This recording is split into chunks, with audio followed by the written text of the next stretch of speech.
Welcome your education number 1 চ্যানেলে সবাইকে স্বাগত। আজকে তোমাদের মূল বিষয় হচ্ছে সংবাদ প্রতিবেদন রচনা। যারা চ্যানেলটি নতুন অবশ্যই চ্যানেলটির সাথে যুক্ত থেকো আর চ্যানেলটি সাবস্ক্রাইব করে রেখো। দেখো শুরু করছি। মানুষের শিক্ষা বৃদ্ধির সঙ্গে সঙ্গে জানার আগ্রহ বেড়েছে। আধুনিক যুগের মানুষকে কেবল নিজেকে জানলে চলে না, সকলকে জানতে হয়। সংবাদপত্রের রিপোর্টার্স বা প্রতিবেদন মানুষের সেই জানার আগ্রহকে তৃপ্ত করে মানুষকে বৃহত্তর পৃথিবীর সঙ্গে যুক্ত করেছে। ঘটনাবহুল আধুনিক জীবনে দেশ বিদেশের নানান বিষয়ে তথ্য খবর সংগ্রহের জন্য সমস্ত শ্রেণীর মানুষের আগ্রহ দিন দিন বেড়ে চলেছে। সেজন্য যারা রিপোর্টার্স বা প্রতিবেদন লিখবেন তাদের মনে রাখতে হবে, প্রতিবেদন লেখার জন্য যা যা করতে হবে। তিনি দেশসেবক, জনগণের কাছে কোনো রকম ভুল তথ্য তিনি পরিবেশন করবেন না।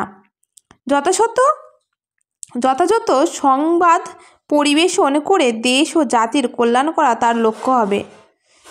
রিপোর্টার্স বা প্রতিবেদন যিনি লিখবেন তার যেমন ইতিহাস, ভূগোল, রাজনীতি, অর্থনীতি, সমাজনীতির জ্ঞান থাকা বাঞ্ছনীয়, তেমনই বাঞ্ছনীয় সত্যনিষ্ঠা, সহমর্মিতা, সামাজিক ও রাষ্ট্রীয় জীবনের ধ্যান ধারণা।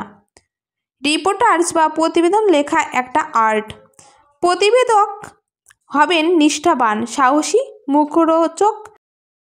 তথ্য পরিবেশন করা ওর কাজ হবে না। প্রতিবেদকের ভাষা হবে সহজ, সরল এবং কৌতূহলজনক। দুর্বোধ্য ভাষা এবং শব্দের প্রয়োগ করা চলবে না। প্রতিবেদককে সর্বদা বস্তুনিষ্ঠ খবর পরিবেশন করতে হবে, পক্ষপাতশূন্য খবর পরিবেশন করতে হবে। প্রতিবেদকের পরিবেশিত প্রতিবেদন হবে সুখপাঠ্য এবং প্রসাদগুণ সম্পন্ন। প্রত্যেক প্রতিবেদনের চমকপ্রদ একটি শিরোনাম দিতে হবে। প্রতিবেদনের পঞ্চমাংশেই মূল ঘটনাকে বলে দিয়ে পাঠকের কৌতূহল বাড়াতে হবে। প্রতিবেদন যথাসম্ভব সংক্ষিপ্ত হবে। বিষয় অনুযায়ী প্রতিবেদন বিভিন্ন শ্রেণীর হতে পারে। প্রতিবেদনে একটি দৃষ্টান্ত তুলে ধরেছি, এইভাবেই লিখতে হবে যেভাবে লেখা আছে। বিষয় ছাত্র নিখোঁজ। শিরোনাম হলদিয়ার 6 জন ছাত্র পলাতক। নিজস্ব সংবাদদাতা আনন্দবাজার পত্রিকা, 13 ফেব্রুয়ারি 2004। এখানে যেদিনকে পরীক্ষা থাকবে সেই ডেটটা লিখে দিও। গত রবিবার থেকে হলদিয়ার 6 জন ছাত্র নিখোঁজ হয়ে আছে। বৃহস্পতিবার পর্যন্ত তাদের কোনো খোঁজ মেলেনি।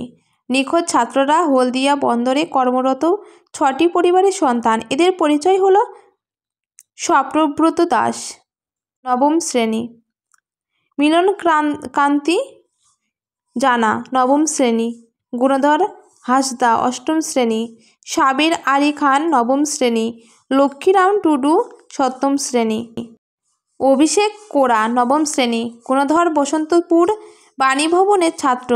বাকি 5 জন হলদিয়া সেন্ট জেভিয়ার্স স্কুলের ছাত্র। সকলেই সচ্ছল পরিবারের সন্তান। হলদিয়ার এসডিপিএ সত্যজিৎ বন্দ্যোপাধ্যায় জানিয়েছেন, মিলন জানা, স্বপ্নব্রত দাস এবং অভিষেক কোরার নাম মুম্বাইগামী কুরাল এক্সপ্রেসের সংরক্ষণ তালিকায় পাওয়া গেছে বলে জানিয়েছেন ওই ছাত্রদের অভিভাবকেরা।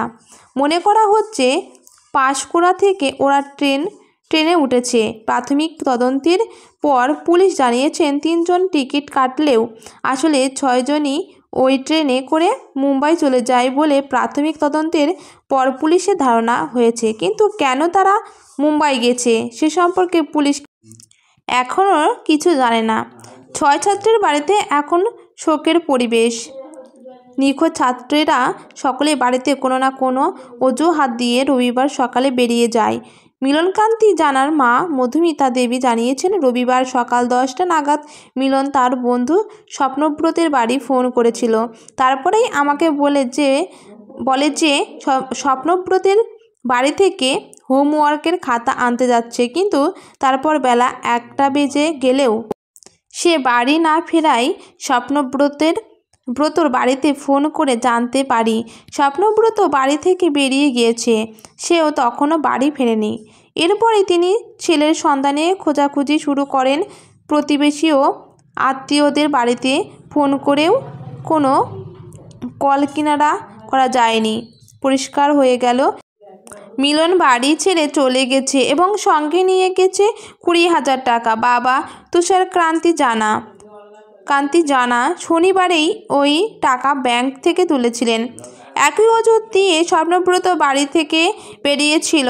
সে বাড়িতে বলেছিল অভিষেকের বাড়ি থেকে নোটস আনতে যাচ্ছে। স্বপ্নব্রতর বাবা শ্রীমন্ত দাস জানিয়েছেন, ছেলের খোঁজ না পেয়ে সন্দেহ হলো। আমার প্যান্টের পকেটে 1600 টাকা ছিল। ছেলে নিখোঁজ হয়ে যাওয়ার পর থেকে তা আর পাচ্ছি না।